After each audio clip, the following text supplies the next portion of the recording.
Las noticias en contexto con Adela Coriad. Bienvenidos, gracias por estar en Contexto. Hoy hablará a usted y también, obviamente, a nivel internacional, el ministro de Economía, Felipe Chapman, en Contexto.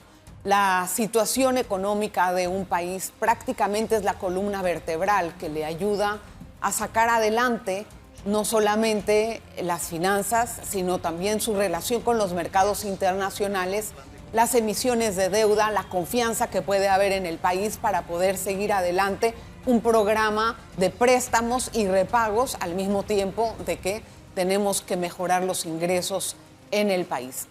No es sencillo, obviamente que no, especialmente cuando tenemos muchos renglones abultadísimos, con poca inversión, mucho gasto y poco ingreso. Vamos a conocer hoy los principales retos del MEF y de lo que sigue con nuestro ministro, el ministro de Economía y Finanzas, Felipe Chapman, a quien agradezco muchísimo hoy su asistencia. Gracias, ministro, se me hizo, hombre, ¿verdad? Gracias por la invitación. Puedo decir eso, gracias. Aquí estoy, gracias, Adelita. De verdad, muchas gracias, ministro. Tiene tantas cosas de qué hablar que a mí me gustaría empezar por lo último que ocurrió, que es el plan de deuda que usted anunció. Sí. 9,000 millones suena mucho, pero usted ya ha explicado que eso no es un asunto que va a jalar de un jalón, sino que vamos a ver conforme lo que yo vaya necesitando. Pero la pregunta que a mí me queda en el aire es, ¿en el quinquenio nada más nos vamos a endeudar 9,000 millones? Muy buena pregunta. Estamos actualmente trabajando en un plan a 5 años fiscal. Mi aspiración es que sea mucho menos que eso. Idealmente que podamos detener en la medida de lo posible el crecimiento de la deuda. Importante tener presente que Panamá tiene una deuda de aproximadamente 52,000 millones de dólares. Todos los años hay vencimientos de deuda que hay que pagar. Y todos los años hay que financiar además el déficit, es decir, el saldo negativo de las finanzas públicas. Y para ponerlo en contexto, en los últimos 40 años, solamente 2 años, Adelita, solamente 2 años, este país ha tenido un superávit. Los otros años ha tenido déficit. Lo cual no es diferente al resto de los países del mundo, es muy típico. Es más, la minoría de los países en el mundo tienen posiciones superavitarias. En algunos casos es porque tienen una fuente de ingresos extraordinaria. Petróleos. Sí, exactamente, sobre todo los países petroleros. Muy, muy bien atinado el comentario. Dicho eso, el programa que hemos presentado recientemente, es evidente que no he tenido éxito en explicarlo con la claridad que debo hacerlo y continuaré tratando de hacer mi mejor esfuerzo para aclararlo. Son preautorizaciones para acudir a los mercados cuando se necesite. Y serán aplicados a lo largo de 5 años. No es 9,000 millones de dólares para el año 2024, ni remotamente cercano. ¿Ok? Y una preautorización no significa un compromiso de usarlos. Claro. Es un crédito en el banco. Exactamente. Es como tener un crédito aprobado en el banco, que ojalá no lo necesitamos, pero es lo equivalente a comprar un seguro. Mejor tenerlo y no tener que usarlo, a no tenerlo y tener que usarlo. Claro. Entonces, ahora voy. Y son 2 componentes. Uno es financiamiento a cortísimo plazo para financiar, digámoslo, como en una empresa, capital de trabajo. Los ingresos del gobierno no son muy diferentes a los de una empresa donde hay picos y valles. Hay incrementos de los ingresos y es un ciclo. Bajan los ingresos. O sea, el ingreso del gobierno no es lineal a lo largo del año. Por dar un ejemplo. Diciembre de cada año es un mes inusual porque entran unos pagos extraordinarios del Canal de Panamá. Claro. Eso es un ejemplo de los picos y los valles. Después de que pasa marzo, donde se paga la declaración de renta, marzo-abril, hay un pico, claro. Después hay valles. Esos valles hay que financiarlos. Capital de trabajo, se jala dinero el más barato posible, a corto plazo, y se repaga tan pronto hay esos picos. Ahora, hay otro que requieren, por ejemplo, proyectos de inversión y uno calza necesidades de corto plazo con necesidades de largo plazo. Es decir, no vamos a financiar proyectos de inversión de largo plazo con capital de trabajo y no vamos a utilizar dinero de largo plazo para financiar necesidades de corto plazo de capital de trabajo, tal cual hacen las empresas.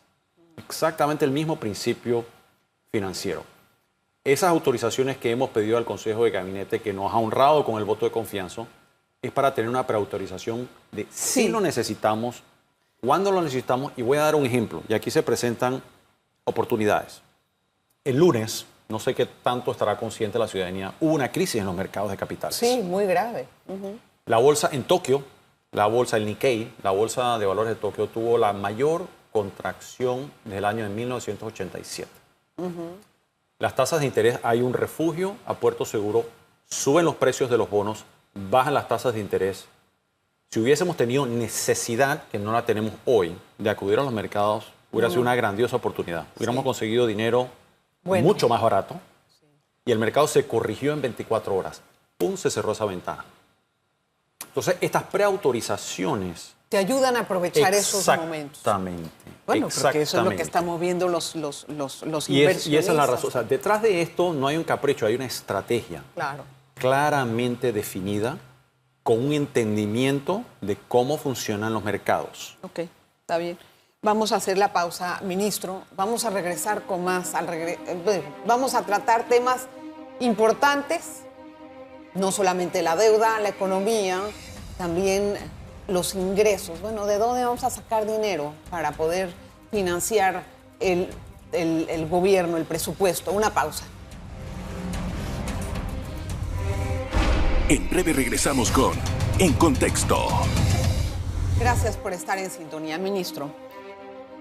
Está muy claro que usted está haciendo una contención del gasto y está muy claro que le está metiendo ojo a las cosas que no se usan para poder recuperar esos dineros. Pero estoy segura que para usted es más claro generar ingresos.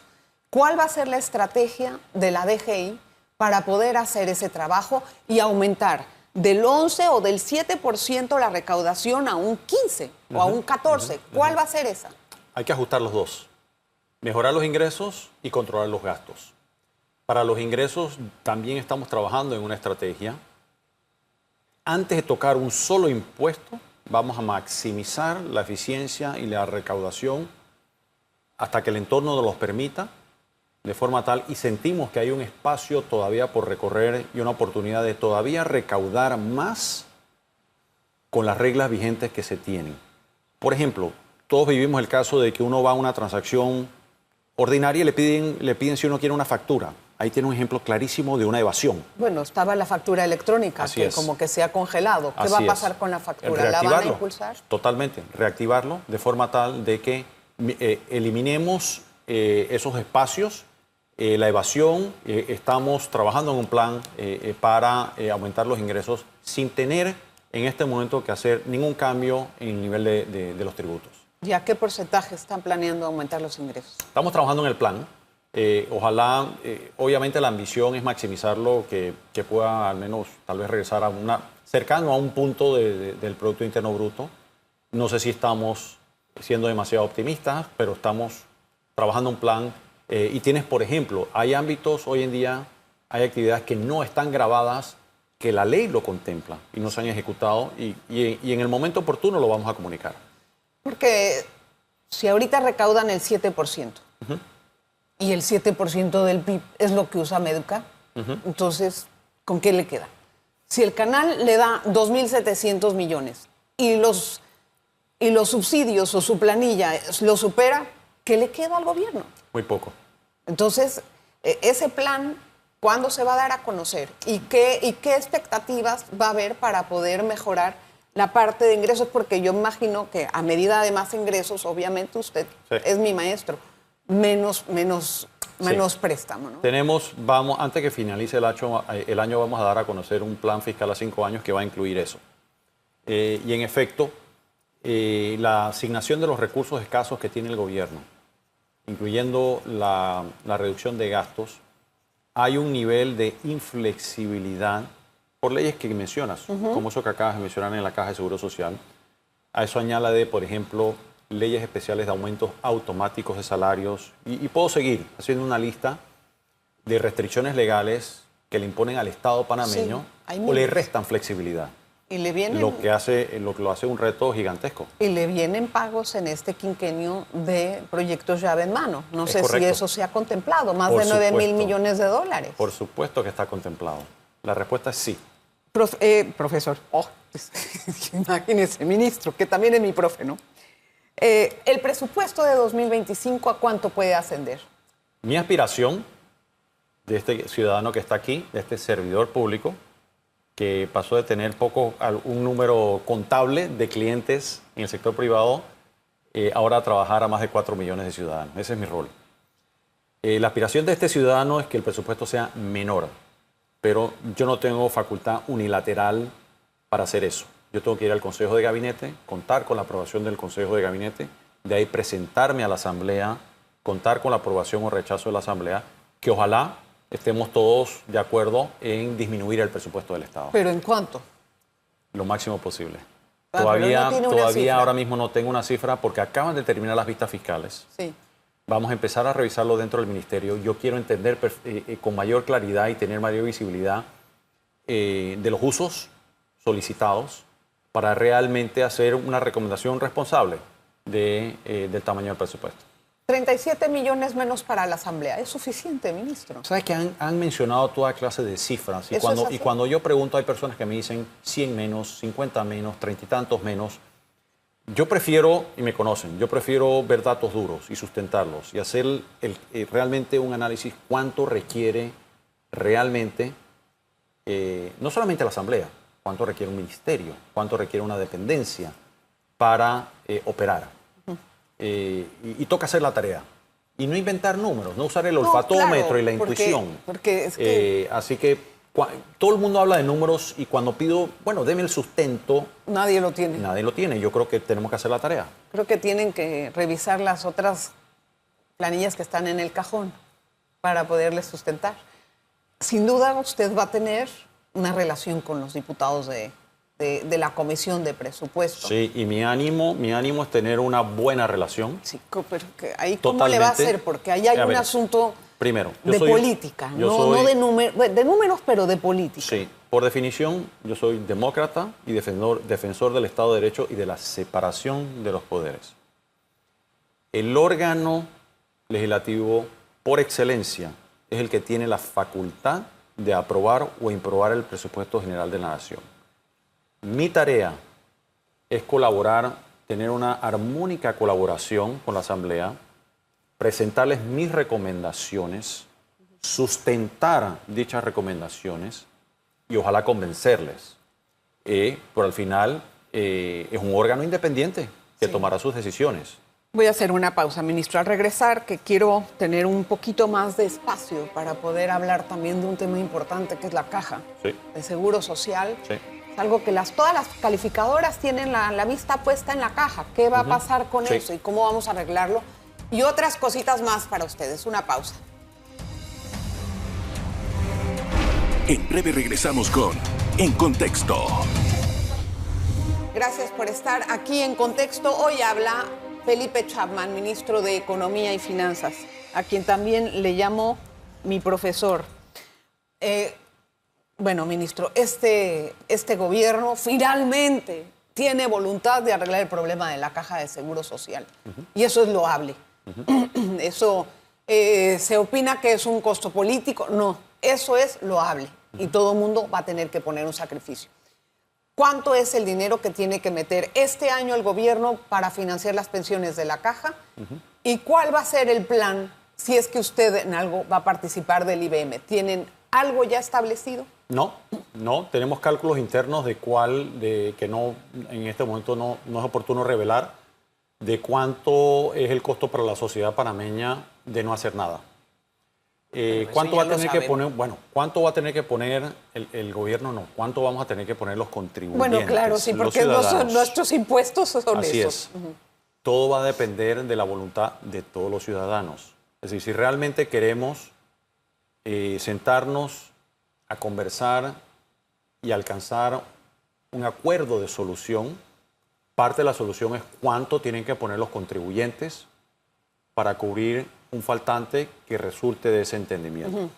Y partamos, que no olvidemos esto. Esto es producto de una reforma del año 2006. Podemos estar o no de acuerdo con lo que se hizo, pero es lo que es. Se hizo una reforma que exigía, esa reforma, que se revisaba periódicamente. Creo que cada 2 años se tenía que juntar la Junta Actuarial. Y no se hizo. Revisar la viabilidad del programa, hacer los cambios o los ajustes, aportes o no. No se ha hecho en los últimos 15 años. Así es. Y es importante recalcar eso. Han transcurrido 3 gobiernos que no le hicieron frente a eso. Este gobierno le va a hacer frente a ello con la dificultad que eso conlleva. Pero no es decisión unilateral del gobierno ni de este ministro. Va a ser una decisión. Nosotros vamos a presentar recomendaciones. Sí. Pero a fin de cuentas es una decisión que tiene que tomar la sociedad representada a través de los trabajadores, los empleadores. O sea, que va a ser un diálogo tripartita. Y yo no he dicho que va a ser un diálogo. Estoy diciendo cuáles son las partes. Estoy diciendo cuáles son las partes. Son las partes que tienen que apoyar una solución. Trabajadores, empleadores y gobierno. Ok. A ver, ministro. Ustedes nada más no me digan números si no quieren. Nada más quiero entender por dónde estamos. El señor presidente ha dicho que él se ha encargado de hacer algún tipo de variables para conocer con un grupo de gente, me lo dijo a mí en una entrevista, de conocer los datos financieros de la caja. ¿Se han hecho algunas corridas? Sí. Ok. ¿Hay resultados concretos de esas corridas? En el sentido de que se van a proponer, ¿se consideran algunas? La respuesta es sí, pero en esas corridas hay 10, 15 escenarios. Claro, ¿no? Entonces todas dan resultados distintos. Y todo depende es de los acuerdos que se hagan, ¿y qué tan de las modificaciones. A ver, si no hacemos ninguna modificación, que hay algunas propuestas que indican eso, que cada quien pueda proponerlo, el costo para el país es impagable. Sí. Lo digo sinceramente, es impagable. La otra propuesta que hay de fusionar los programas completamente no soluciona el problema. Matemáticamente no soluciona el problema y lo indican los números. Entonces, que son de las alternativas que están ahí estudiadas y se van a presentar los números. Aparte de eso, hay una serie de combinaciones, de iteraciones, de todas las variables que arrojan resultados distintos. Ok, está bien.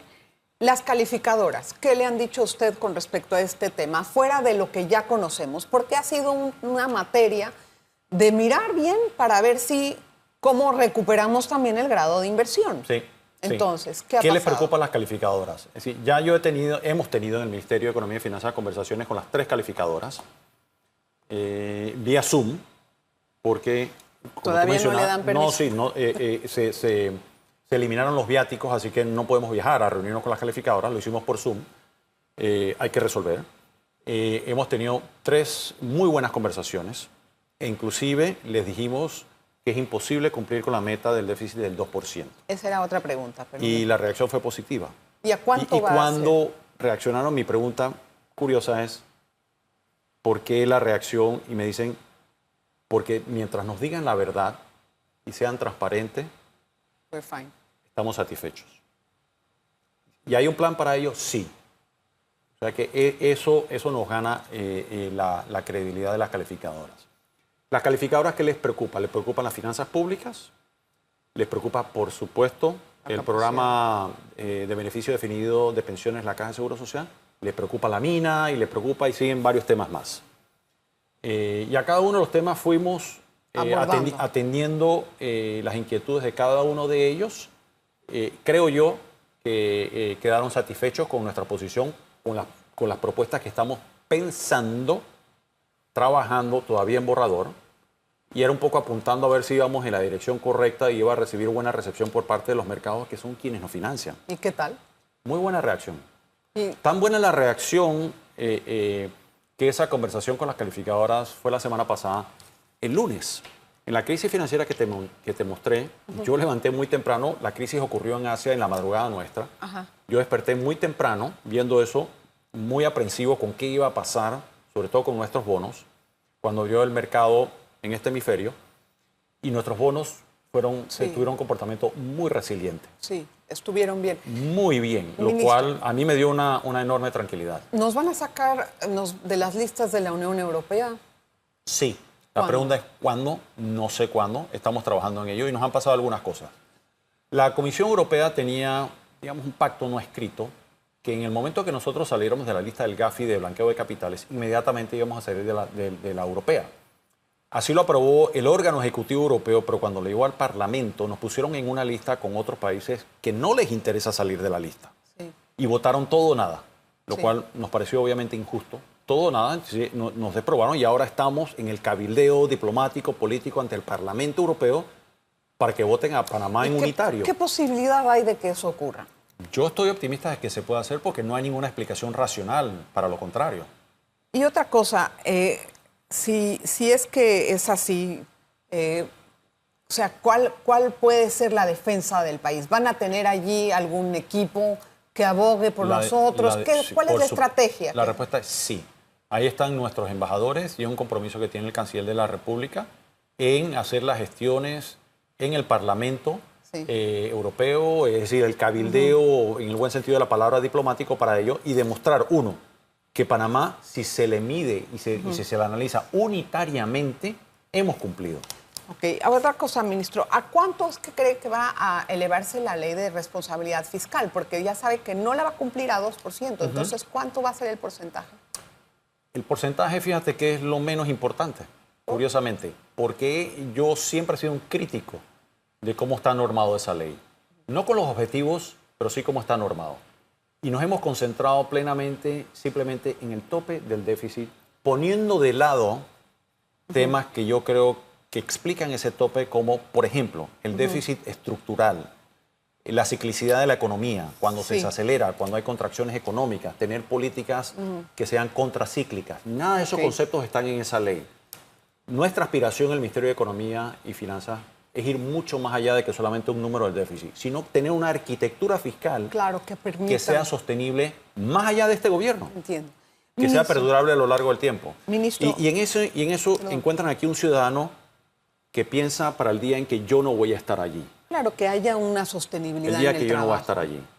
Ministro, usted recortó 1.300 millones. Casi 1.400. ¿A quién se los recortó? A todo mundo. ¿Qué es lo que no va a haber?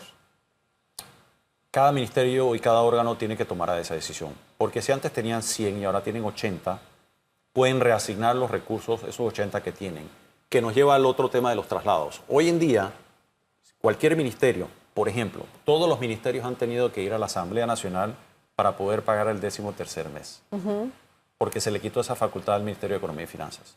Fue una de las razones que yo llegué y presenté, que ha sido muy polémico, del tema de hasta 5 millones de dólares, sí, también, que es producto de un análisis técnico. Y hay que ver si se lo van a aprobar. Yo creo que muy probablemente no, porque están molestos, y con toda razón pueden estar molestos algunos diputados, tienen derecho, es un órgano totalmente autónomo, pero mi responsabilidad como ministro y como ciudadano, después de haber hecho la tarea, es decir, cuál es el número que permite realmente la mejor gestión de los dineros que no nos pertenecen.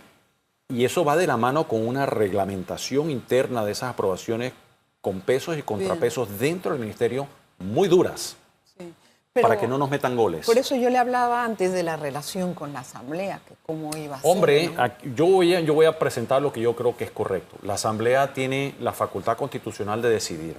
Sí. Si eso es lo que decide la Asamblea, mi rol ahí es tratar de convencerlos de otra cosa, pero yo no puedo controlar eso. Tantas necesidades que hay en el país. ¿Cuál es la inversión que se hace? ¿Cuál es la prioridad con tantas cosas que hay? Me encanta la pregunta. Se requiere la asignación de los recursos escasos.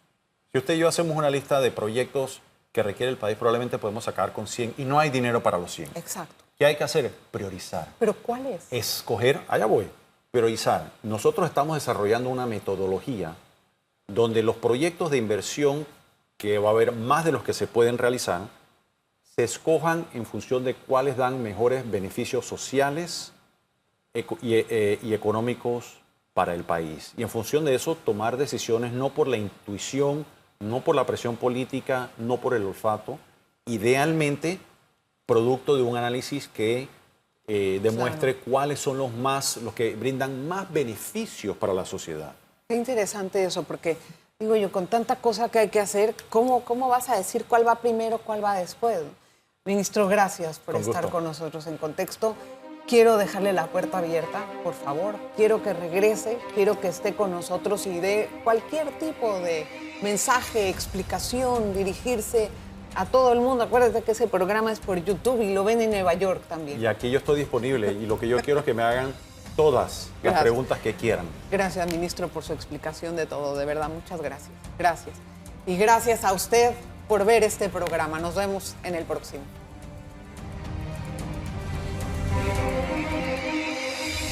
Las noticias en contexto con Adela Coriad.